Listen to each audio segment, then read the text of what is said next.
भगवान वीरो मंगलम कुंड कुंडयारियो मंगलम भगवान वीरो मंगलम गौतमो गणि मंगलम कुंड कुंडयारियो जीनि धर्मोस्तु मंगलम। बोलो अनंत सिद्ध परमेश्वरी भगवान की 1008 श्री आदिनाथ भगवान की, शासन नायक महावीर भगवान की, परम पूज्य गुरु जयराज सागर जी महामुनि आज के, परम पूज्य आचार्य श्री विद्यासागर जी मुनि राज के, परम पूज्य पट्टाचार्य श्री विशुद्ध सागर जी मुनि राज के, परम पूज्य उपाध्याय श्री विशुद्ध सागर जी मुनि राज के महानुभाव, हम सभी अंतिम तीर्थंकर महावीर भगवान के शासन काल में विराजमान हैं। महावीर भगवान की दिव्य देशना का रसपान कर रहे हैं। मनुष्य का जब जन्म होता है तब उसके पास में सांसें तो होती हैं लेकिन नाम नहीं होता है। सांसें तो होती हैं लेकिन नाम नहीं होता है। और जब उसकी मृत्यु होती है तब उसके पास में नाम तो होता है लेकिन सांसें नहीं होती हैं। इसी सांस और नाम के बीच का नाम होता है जीवन। क्या नाम है इसका? जीवन। ये जो जीवन है देना तो भगवान के हाथ में। जीवन देना तो भगवान के हाथ में है और जीवन को लेना भी भगवान के हाथ में है ना। इसमें आपके पास कुछ नहीं है, लेकिन जो देना और मरण के जो बीच की प्रक्रिया है, जो जीवन जीना है, वो हमारे हाथ में होता है कि हमें उस जीवन को किस प्रकार से जीना है। जीने के भी कई तरीके होते हैं, लेकिन कुछ लोग जो हुआ करते हैं जो खाने के लिए जीते हैं। कुछ लोग खाने के लिए जीते हैं और कुछ लोग जीने के लिए खाते हैं। जो व्यक्ति जीने के लिए खाता है, जो जीने के लिए खाता है, वो व्यक्ति तपस्या के लिए करता है। और जो व्यक्ति जीवन जीता है इसलिए कि मैं खाऊंगा, तो व्यक्ति के लिए वो समस्या बन जाती है। और जो खाता भी जाता है या उसका उद्देश्य रहता है जीवन मिला है तो जरूर खाएं, तो उस व्यक्ति के लिए देखा होगा आपने, जितनी भी हॉस्पिटल हैं उनमें अधिकांशतः खाने वाले ही हॉस्पिटल जाते हैं। जो बिना खाए देखा होगा, आपका आज पेट में दर्द है और आपने आज कहा मैं एकासन कर लेंगे, आज हम उपवास कर लेते हैं, तो क्या होगा? आपका स्वस्थ रहोगे। लेकिन आप डेली आप खाते रहते हैं, क्या होता है? बीमार पड़ जाते हैं। पड़ते कि नहीं पड़ते? भक्ति, जो भक्ति होती है भगवान की, वो हाथ पैरों से नहीं होती। भगवान की जो भक्ति करते हैं वो किससे? ना तो हाथों से होती है ना पैरों से हुआ करती है। यदि हाथों से होती तो जिसके हाथ नहीं है वो भक्ति नहीं कर पाता। वो जो भक्ति यदि पैरों से होती, जो विकलांग है वो भक्ति नहीं कर पाता। भक्ति यदि आंखों से होती तो सूरदास जी भक्ति नहीं कर पाते। कर पाते क्या? क्योंकि सूरदास जी की तो आंखें नहीं होती। और यदि भक्ति गहरे कर, जिसको बोल नहीं पाते हैं, बहरे करते हैं, तो भक्ति नहीं होती। और यदि भक्ति जो सुन नहीं पाते वो भी करते तो भक्ति नहीं होती है।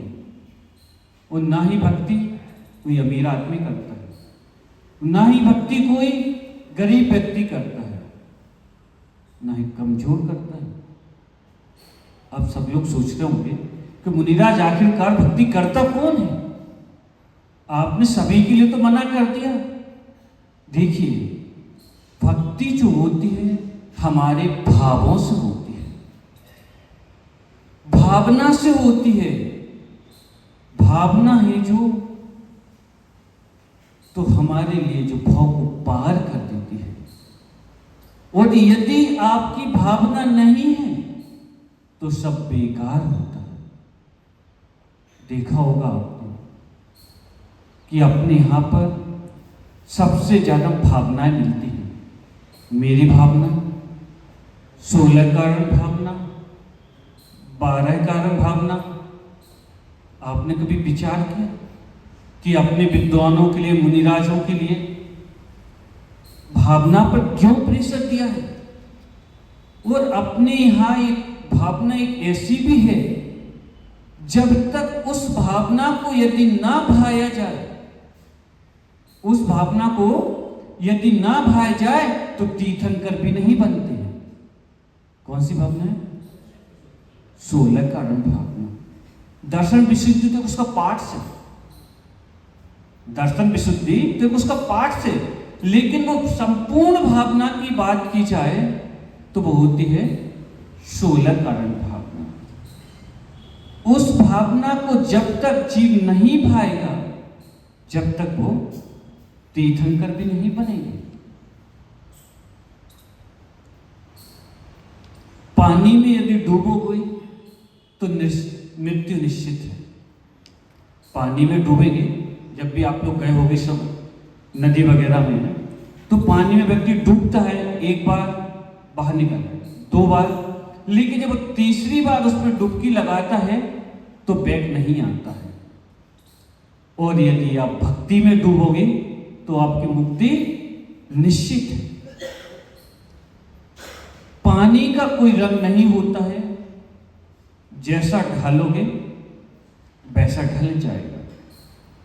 उसी प्रकार से भक्ति का भी कोई रंग नहीं होता है। अब आप संगीत के साथ करना चाहते हो तो संगीत के साथ करो, कोई बीड़ा बजा के करना चाहता है वैसे करो, कोई भक्ति यदि गाकर करना चाहता है तो गाकर भी करो। भक्ति का कोई रंग नहीं है। आप चाहते हो कि हम मौन, यहां तक कि आप मौन साधना से भी करना चाहते हो, तब भी आपकी भक्ति होती है। पानी पीकर के व्यक्ति तो आत्मा तृप्त हो जाती है, लेकिन भक्ति करके आदमी की आत्मा मुक्त हो जाती है। अब भक्ति आपके हाथ में है कि आप कैसी भक्ति करना चाहते हैं। एक बार एक परिवार था, उस परिवार में जो महिला थी, उनके लिए ज्यादा उनकी प्रेरणा रहा करती थी कि मैं पूजन पाठ करूं, जहां मेरे से हो सके मैं वहां सहयोग करूं, तन से, मन से, धन से, जैसे भी बने। तन से ऐसे कि जो जिनवाणी है उन पे कबर चढ़ा के, मुनिराजों का, माताजियों का बिहार करा के, चौका लगा के, धन से जहाँ मंदिर बन रहा है, जिनाला बन रहा है, वहाँ पर धन देकर वो सब प्रकार से अपना सहयोग करते थे। एक जगह पर प्रोग्राम चल रहा था और वो उस प्रोग्राम में गई, और जाने के बाद उनके पास एक कॉल आता है कि आपके बेटे का एक्सीडेंट हो गया। अब वो सोचने में पड़ गई, यहाँ तो प्रोग्राम चल रहा है, उधर बेटे का एक्सीडेंट भी हो गया है, कोई बात नहीं है, जाके देखती हूँ। और जाकर उन्होंने बच्चे के लिए हॉस्पिटल में एडमिट किया। एडमिट करने के बाद डॉक्टर ने उसके लिए कहा ठीक हो जाए, कोई बात नहीं। इतने में पड़ोसी जो रहते थे बोले कि मैं आपको देखती हूँ इतने टाइमिंग से, आप इतना धर्म ध्यान करते हैं, और फिर भी आज भी आप इतना सब कुछ कर रहे थे, फिर भी भगवान ने आपकी बेटी की रक्षा नहीं की। क्या बोली है? भगवान ने आपके बेटे की रक्षा नहीं की है। उन अम्मा जी ने कहा, भगवान जो भी करता है अच्छा करता है, भगवान जो भी करता है अच्छा करता है। ठीक है भाई, आपकी श्रद्धा है, आपका विश्वास है। कुछ दिन बाद बेटा ठीक हो जाता है, वो अपने वापस रूटीन में कार्य करने लगते हैं। फिर देखते हैं कुछ दिन बाद बेटे का बीमार पड़ गया, हॉस्पिटल में एडमिट था। जानकारी मिली पड़ोसी को, वापिस उन्होंने एक पूछा कि आप पिछली बार तो कह रही थी भगवान जो भी करता है अच्छा करता है, फिर इस बार फिर आपका बेटा एडमिट हो गया। कोई बात नहीं, भगवान को जो अच्छा लगा उसके लायक वही उसके लिए किया है, कोई बात नहीं। कुछ दिन बाद फिर वापस ठीक हो गया बेटा। तीसरी बार बेटे के पैर में फ्रैक्चर हो गया। अब वो पड़ोसन सोचती है इस महिला को समझाना तो पत्थर से सिर मारना है कि समझा है उसको जा जो माने, लेकिन ये तो भगवान की इतनी भक्ति में अटूट श्रद्धा रखती है कि इसकी श्रद्धा तो अपन कितना भी प्रयास कर रही है लेकिन ये मानने के लिए तैयार नहीं। बोले कोई बात नहीं है। महिला ने सोचा एक काम करती हूँ, मैं एक पंडित जी को, बहुत अच्छे पंडित जी हैं, बहुत फेमस है पंडित जी, मैं उन पंडित जी को जानती हूँ, एक बार आपके बेटे की कुंडली दिखा देती हूँ। और उन्होंने बेटे की उसकी कुंडली ली और जाकर पंडित जी को दिखा दी। पंडित जी ने जैसे ही कुंडली देखी, पंडित जी तो सोच में पड़ गए। बोले आप एक कुंडली जो लाए हो किसकी कुंडली है? बोले क्यों, सही नहीं है क्या? मेरे को आप ये बताइए है किसकी कुंडली है? ये व्यक्ति तो कई वर्षों पहले इस दुनिया से ही चला गया है, अब उस व्यक्ति की कुंडली आ जाएगी। फिर कैसी बात कर रहे पंडित जी आप? भाई मैं मानती हूं कि वो व्यक्ति का बेचारा एक्सीडेंट हो जाता है, बीमार है, परेशान होता रहता है, लेकिन अभी जिंदा है और आप बता रहे व्यक्ति है ही नहीं दुनिया में। हाँ बहन, मैं इसको 3 दिन से देख रहा हूं, ये व्यक्ति तो है ही नहीं है। मैं कल दूसरी ला के दूसरी लाई, लेकिन उन्होंने देखा नहीं यही कुंडली है, यही टाइम है, यही सब कुछ है। और इसके लिए तो मैं भी देख रहा हूं कोई ना कोई शक्ति है जो इसके लिए यदि अभी जिंदा भी है तो बचा के रखने वाले, क्योंकि इसकी कुंडली के अनुसार तो इसकी मृत्यु तो कई वर्ष पहले हो चुकी है और आप बता रहे हैं कि वो भी बैठा है बच्चा, उसके लिए कोई परेशानी है, तो इसके लिए कोई आम व्यक्ति, आम आदमी नहीं है। वो जो महिला विचार सोचने लगी कि आखिरकार जो उसकी जो भक्ति थी, जो कहा करती है कि भगवान जो भी करते हैं वो सही करते हैं, भगवान हमारे हिसाब से नहीं करते, भगवान जो करते हैं जो उसके लिए अच्छा लगता है भगवान वही करते हैं। लेकिन हम क्या करते हैं, भगवान से जाकर कहते हैं भगवान थोड़ी सी विपत्ति परेशानी आ गई है तो हमारा ध्यान नहीं रखते हो, हम आपकी इतनी पूजन पाठ करते हैं, सब करते हैं, फिर भी हम परेशान रहते हैं। तो विचार करो, सुखी रहता है। और जो व्यक्ति भगवान की पूजन करता है, अभिषेक करता है, वही व्यक्ति परेशान होता है। गलती से किसी ने आपके सिर पर गिर दिया तो क्या होगा? क्या होगा? लाल लाल पानी निकल आएगा, निकलेगा ना। तो यदि वही जटा वाला जो नारियल है एक एक करके उसके जटे को निकाल कर आपके सिर पे गिरेंगे तो क्या होगा? नहीं लगेगी। लगेगी क्या? नहीं लगेगी ना।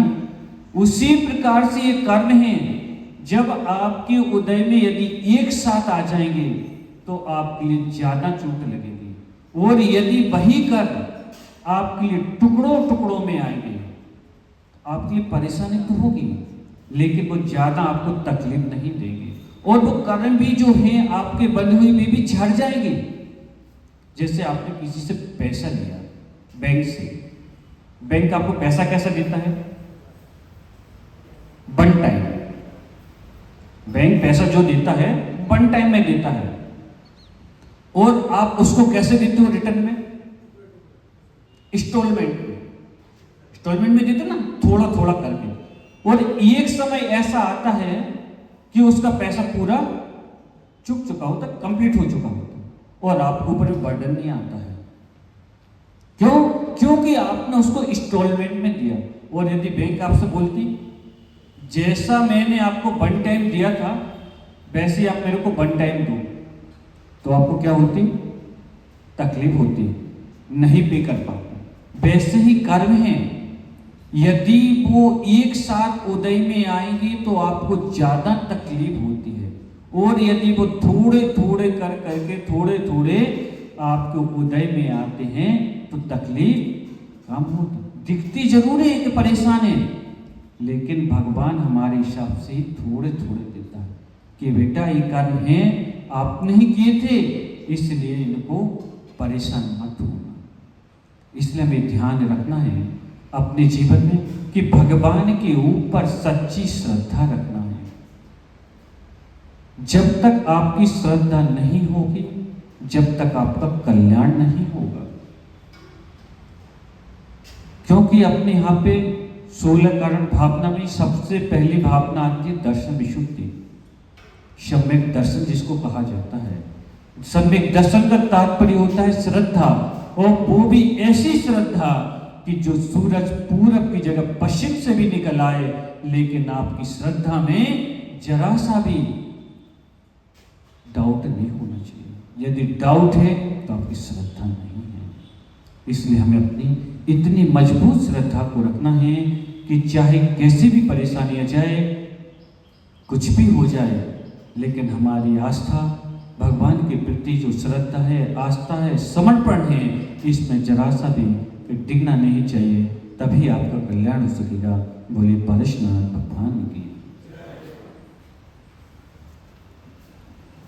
नहीं होती है ऐसी बात महाराज जी ने हम अपन सबके लिए मामले को बोल दिया। एक अंग का भी पूरे शास्त्र यहाँ पर उपलब्ध नहीं है, लेकिन जितना भी शास्त्र यहाँ पर उपलब्ध है 2 दशम, उसमें से शायद बहुत कम लोग होंगे जिन्होंने